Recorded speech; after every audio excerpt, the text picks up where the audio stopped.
ways does your body pose affect you instead of how people see you? Amy Cuddy is a social psychologist and researcher at Harvard Business School. Her research is about studying how the body language not only affects what people see, but how you can see yourself. The best quote that I found from her about her research is, "Our bodies change our minds, and our minds can change our behavior, and our behavior can change our outcomes."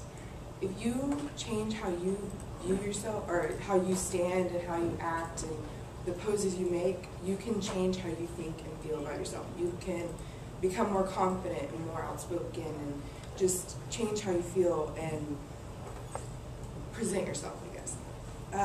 Another great one that she has is, "Don't fake it till you make it, fake it till you become it." Just trick yourself into thinking that you're powerful and you're in control and you're not nervous and stuff like that. So these are the different poses she talks about. On the left are the high power poses. The one where he's leaning over the table is called the boardroom pose. He's in control. He's talking to the people out in the audience. He's powerful. The other one is a more sitting in the chair, relaxed pose. He's relaxed. He's in his element. He's not nervous or anything. You know, he has no care in the world. The low power poses or introverted poses are the ones where the person's nervous, shy. They're closing their arms on themselves to protect themselves. They just don't want to be where they are. These are seen every day. As you can see, there's Tim Tebow. He's just won his game and he's raising his arm in victory. He's powerful. He feels very confident and he wants to win again. So the bottom one on the left is a soccer player. He's probably just made a goal. His arms are outstretched in excitement and powerfulness. He feels very confident in himself. The ones on the right, the top one is a student. He's nervous. He doesn't know what he's not understanding. He's shy. He can't figure it out, and he really doesn't want the teacher to call him. You can see that. The bottom one is the girl. She's closing in on herself. She's trying to protect herself from what's to come. Amy Cuddy decided with some colleagues to pose an experiment to see if this is true, if you can actually trick yourself into thinking you are better. For her experiment, she looks at the different hormone levels before and after the experiment. She looks at testosterone, which they call the power level, and then she looks at cortisol levels, which is the stress level. So if your cortisol is up, you have more stress, you're more nervous, you can't think correctly. And then the testosterone, if your testosterone is up, that means you're powerful, you're confident, you know what you're doing. She has different people pose for 2 minutes in a room, doing the different poses and stuff. These are the ones they had for the high power. Of course, the sitting back, relaxing pose. The one on the top right, they call the Wonder Woman pose.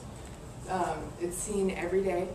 I know my mom used to do that to me when I was in trouble, and made herself look bigger and yell at me. So, and then lastly, of course, the boardroom pose. And again, they had these subjects do it for 2 minutes, and then after that, they tested the levels.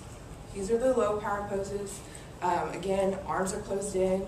They're shy, not making eye contact. They're very scared of what they're doing. The one on the bottom, his arms are folded over. He's just looking down. He doesn't know anything going on. He just doesn't want to be there. The results of the experiment, the testosterone levels increased for high power posing. So those people did feel more confident, more powerful in what they were doing, and it really helped. And then their stress levels decreased. Now, for the low power, again, your testosterone went down and you were not confident, nervous, and all that. And then cortisol, you were way more stressed and stuff like that. So she did prove that it does make a difference on how you feel about yourself when you're posing in these.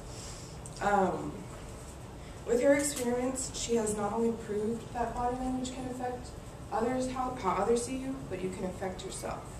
If you just she said if you just adopt a pose from at least 5 minutes a day, if you're in a presentation or if you're in a classroom, if you sit up straighter, if you look out and you make eye contact with your teacher or anybody else, you can feel more confident and more sure of yourself when you're in your classroom. I put this TED Talk because it related to me, because of course teaching, you need to be confident, you need to be able to feel good about yourself and what you're teaching to your students. Another way it relates is you need to be able to be aware that if your students are nervous and shy and not paying attention and closing in on themselves, you need to be able to draw them out and make them feel more confident in what they're doing.